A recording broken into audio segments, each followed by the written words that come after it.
Hello दोस्तों, welcome to my YouTube channel MSc classes Farrukhabad में आपका स्वागत है। आज हम बात करेंगे अपने नए चैप्टर का, जिसका नाम है एक्टिव एंड पैसिव वॉइस। जी हाँ, आज हम सीखेंगे वॉइस के बारे में कि एक्टिव से पैसिव वॉइस किस तरीके से बनाए जाते हैं। तो बने रहिए हमारे इस वीडियो के साथ। तो देखते हैं हम एक्टिव से पैसिव वॉइस किस तरीके से बनाते हैं। तो सबसे पहले हम बात करेंगे कि active and passive voice. Active से किसी भी सेंटेंस को पैसिव वॉइस में किस तरीके से बनाया जा सकता है। अगर कोई सेंटेंस एक्टिव वॉइस का होगा तो सबसे पहले उसमें सब्जेक्ट होगा, उसके बाद वर्ब होगी, फिर आपका ऑब्जेक्ट होगा। मतलब कि अगर मैं बात कहूं आपसे, सब्जेक्ट, वर्ब और ऑब्जेक्ट हर किसी सेंटेंस में कंपलसरी होता है। अगर कोई सेंटेंस एक्टिव होगा तो उसमें सब्जेक्ट होगा, वर्ब होगा और ऑब्जेक्ट होगा। और उस सेंटेंस का हम पैसिव वॉइस किस तरीके से बनाते हैं।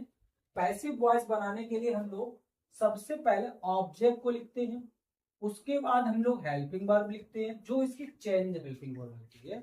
मतलब एक्टिव से जब पैसिव बनाते हैं तो उसमें कुछ हेल्पिंग वर्ब चेंज होती है, तो चेंज हेल्पिंग वर्ब लिखना है। उसके बाद जो वर्ब दी जाएगी उसकी थर्ड फॉर्म लिखनी है हमको। कौन सी फॉर्म लिखनी है? थर्ड फॉर्म लिखनी है, ध्यान रखना है चीज का। उसके बाद हम वाई का यूज करेंगे और वाई के साथ सब्जेक्ट जो होगा आपका वो ऑब्जेक्ट में लिख देंगे हम।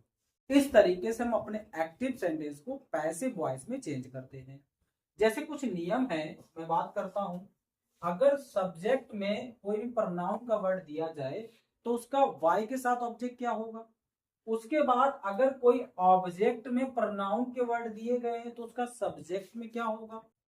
जैसे मैं अगर बात करूं कि ही अगर सब्जेक्ट में दिया गया है तो वो वाई के साथ वाई हिम बन जाएगा।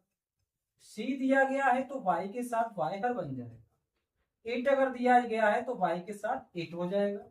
मी दिया गया है तो वाई के साथ मी, आई दिया गया तो वाई के साथ मी हो जाएगा। वी दिया गया है तो वाई के साथ अस हो जाएगा। यू दिया गया है तो वाई के साथ यू हो जाएगा। और दे दिया गया तो वाई के साथ देम।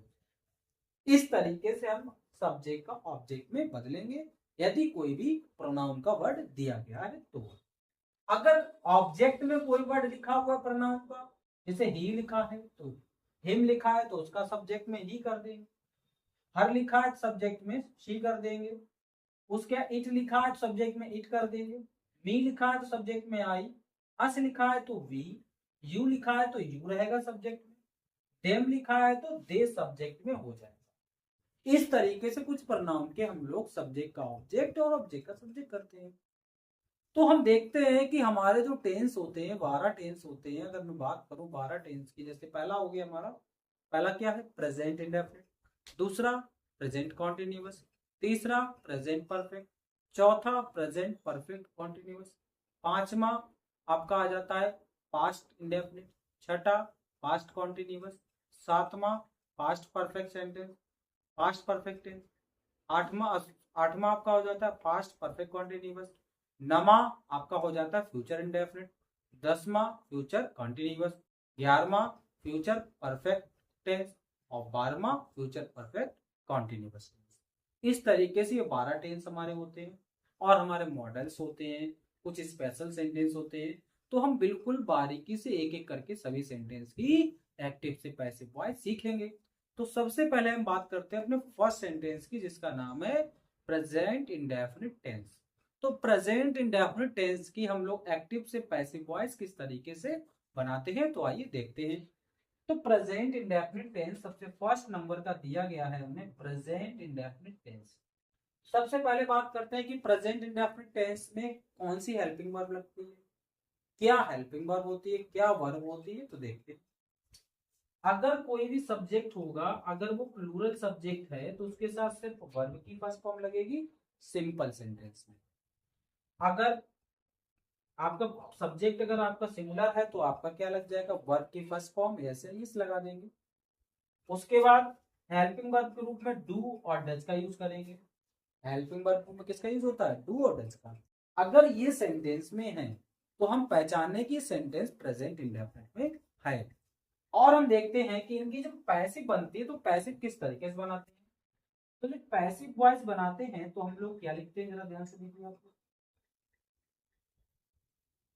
पैसिव वॉइस में हम लोग इसको क्या करते हैं, जो हेल्पिंग वर्ब दी होती है डू या डज, उसको हम लोग एजएमआर में चेंज कर लेते हैं, और वर्ब जो दी होती है उस वर्ब की थर्ड फॉर्म का यूज करते हैं। मतलब कि अगर मैं बात कहूँ आपसे, तो इसमें जब पैसिव बनाते हैं तो हेल्पिंग वर्ब के रूप में हम लोग एजएमआर यूज करेंगे, और वर्ब के रूप में वर्ब की थर्ड फॉर्म का यूज करते हैं। कुछ एग्जांपल्स हम लोग देखते हैं, जैसा कि मैंने ये आपको एग्जांपल्स लिखे हुए हैं। जैसे पहला एग्जांपल लिखा है मोहन बाइज अ बुक, दूसरा लिखा है शिवानी राइट्स अ लेटर, तीसरा लिखा राम हेल्प्स मी, चौथा लिखा you teach me Urdu today, Sita kills Gita, उसके बाद I do not beat my servant, he does not like you, does you write novel, does do you write novel, does she sing a song. इस तरीके से sentence को दिए गए। तो देखते हैं हम इनके एक्टिव से पैसिव वॉइस किस तरीके से बनाते हैं। तो एक्टिव से पैसिव वॉइस कैसे बनाएंगे, तो मैंने आपको बताया सबसे पहले आपको क्या लिखना है, ऑब्जेक्ट का सब्जेक्ट मिलाना है। तो ये आपका रहा ऑब्जेक्ट। इस ऑब्जेक्ट को सब्जेक्ट में लिखेंगे तो पहला लेटर हम लोग कैपिटल बनाएंगे। तो ए बुक, ए बुक। उसके बाद मैंने आपको बताया है हेल्पिंग वर्ब के रूप में हमको क्या लगाना है, इज एंड आर लगाना है। हेल्पिंग वर्ब के रूप में इज एम आर का यूज करेंगे। तो ए बुक, तो एक है तो एक के लिए हेल्पिंग वर्ब इज हो जाएगी। उसके बाद वर्ब की थर्ड फॉर्म, वर्ब क्या थी मेरी, वाई, तो वाई की थर्ड फॉर्म हो जाएगी बोल। आपको एक बात ध्यान रखना है, थर्ड फॉर्म्स अवश्य याद करना।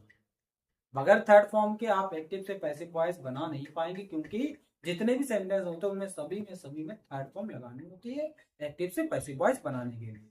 ओके, तो हम दूसरा जैसे आगे देखते हैं। उसके बाद हमको क्या लगाना है, वाई का यूज करना है। वाई के बाद सब्जेक्ट, वाई सब्जेक्ट क्या, मूवमेंट, तो मूवमेंट यहाँ पर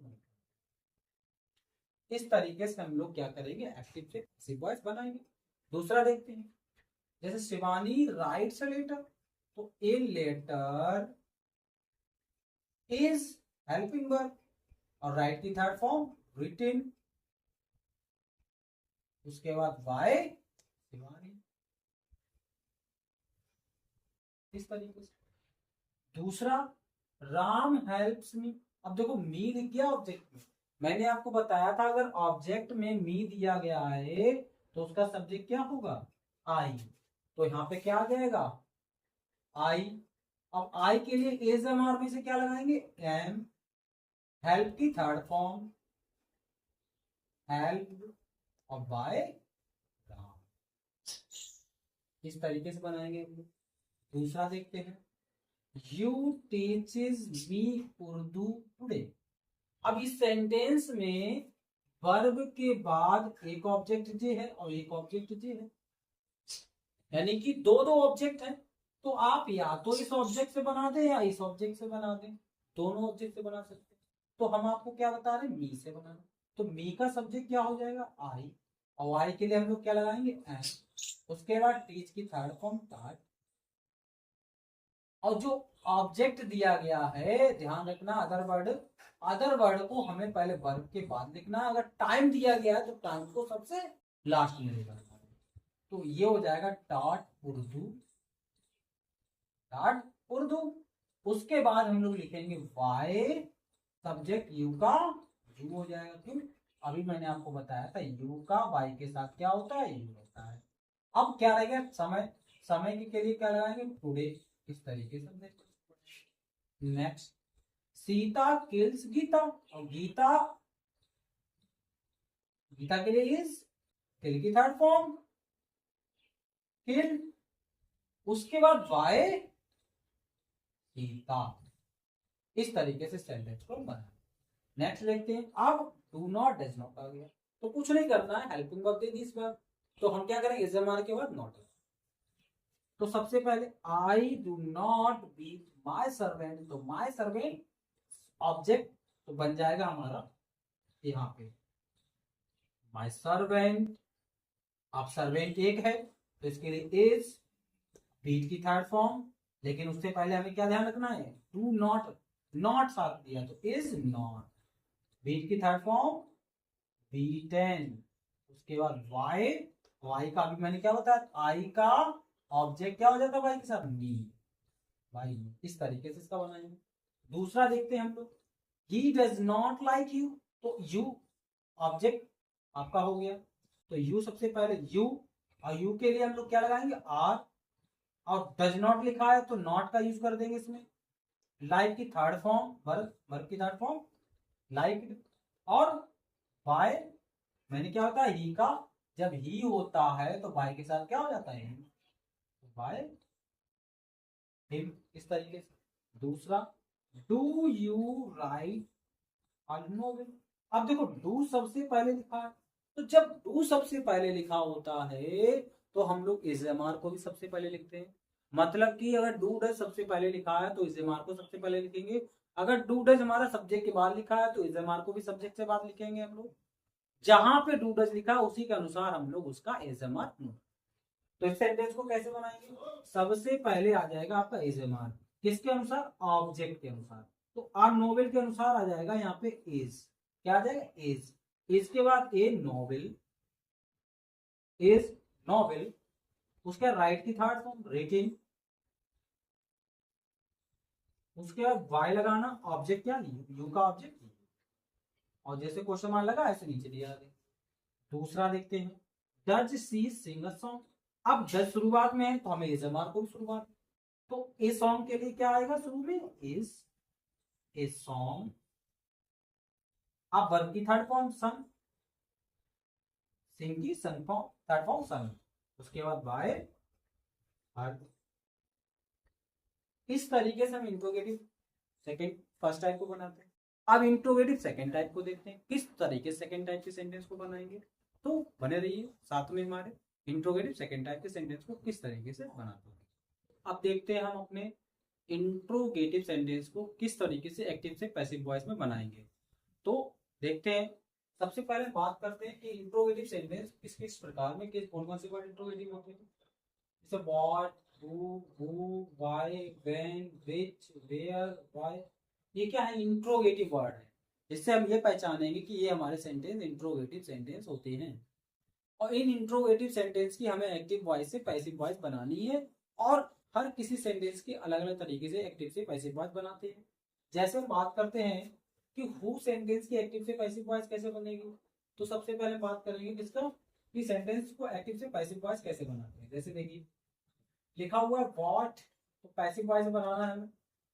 तो पैसिव वॉइस बनाने के लिए सबसे पहले ध्यान रखना है आपको कि इंट्रोगेटिव वर्ड दिया गया व्हाट, तो व्हाट का व्हाट रहेगा, ध्यान रखना, व्हाट का व्हाट, जो इंट्रोगेटिव वर्ड होगा वही रहेगा हमारा, ओके। उसके बाद हम लोग क्या लिखेंगे, व्हाट के बाद हेल्पिंग वर्ब आती है, तो हेल्पिंग वर्ब किसके अनुसार, ऑब्जेक्ट के अनुसार। भाई सब्जेक्ट वर्ब ऑब्जेक्ट तो है ही नहीं, जब ऑब्जेक्ट नहीं होता तो ऑब्जेक्ट ऑलवेज सिंगुलर मान लेते हैं, ठीक है। तो क्या लगाएंगे उसमें, इज। अब ऑब्जेक्ट नहीं है तो डायरेक्ट वर्ब लिखिए, वर्ब क्या है, ईट, ईट की थर्ड फॉर्म ईटेन, उसके बाद वाई और सी का ऑब्जेक्ट। इस तरीके से हम इसको बनाएंगे। और अगर कोई हु वाला सेंटेंस है, WHO, तो उसका टेंस की एक्टिव से पैसिव वॉइस हम लोग बनाते हैं तो वाई वूम लिख देते हैं। मतलब हु को चेंज करके किस में लिख देते हैं, हु का चेंजिंग कर देते हैं हम लोग जब इसका पैसिव वॉइस बनाते हैं। जैसे फॉर एग्जांपल में मैं आपको बताऊंगा, इसका जब पैसिव बनाते हैं तो जो हु वर्ड होता है, इस हु का हम लोग चेंज कर देते हैं वाई वूम में। ये इकलौता वर्ड ऐसा सेंटेंस होता है इसकी चेंजिंग नई तरीके से की जाती है। तो हु का वाई वूम में कर देते हैं। उसके बाद हेल्पिंग वर्ब, और हेल्पिंग वर्ब किसके अनुसार, वर्ब और ऑब्जेक्ट, ऑब्जेक्ट क्या, यू, यू के अनुसार ऑब्जेक्ट हमारा आर आ जाएगा, आर के बाद यू, और इसकी थर्ड फॉर्म, थर्ड फॉर्म क्या हो जाएगी, डार्ट। और ये अदर वर्ड बचा है तो अदर वर्ड हमें इंग्लिश ऐसे लिख देना है। इस तरीके से हम सेंटेंस को बनाएंगे आसानी से। नेक्स्ट पैसिव देखते हैं, नेक्स्ट पैसिव कैसे बने होगा। नेक्स्ट पैसिव दिया है हु, तो नेक्स्ट भी हु वाला दिया है। तो आप लोग कमेंट में बताएं इस एक्टिव से पैसिव वॉइस इसका किस तरीके से बनेगा। मतलब हु राइट एप्लीकेशन, इसका एक्टिव से पैसिव वॉइस किस तरीके से बनाएंगे, आप कमेंट में जरूर इसका आंसर दें। आगे देखते हैं इसका पैसिव वॉइस कैसे बनाएंगे। देखिए पैसिव वॉइस इसका बनने के लिए वाई वाई लिखा है तो वाई का वाई रहेगा। इसका इज ए मार्क मतलब ऑब्जेक्ट को देखकर, ऑब्जेक्ट क्या है हिम, और हिम का क्या आएगा ही, तो ही के लिए इज लगता है तो ही। नो की थर्ड फॉर्म वर्ब, वर्ब की थर्ड फॉर्म नोन, उसके बाद वाई यू का। इस तरीके से इसका बनेगा। बनाने का तरीका सेम है, चेंजिंग कुछ नहीं। उसके बाद वेन, जब इसका पैसिव बनाएंगे तो किस तरीके से बनाएंगे देखिए। पैसिव जब बनाएंगे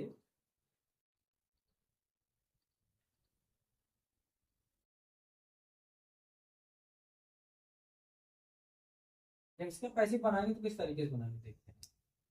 वेन का वेन रहेगा, वेन के बाद लीजिए मान वही बात। अब देखो इन द आगरा नहीं लेंगे, सिर्फ आगरा लेंगे, सिर्फ द आगरा। तो द आगरा के लिए इज द आगरा। अब इज द आगरा वर्ब थर्ड फॉर्म वर्ब क्या लिव, लिव की थर्ड फॉर्म लिव। अब इन रहेगा तो इनको यही लिख देंगे। उसके बाद वाई शी, ठीक है। ऑब्जेक्ट क्या होता है हर। इस तरीके से लास्ट में which subject do you teach.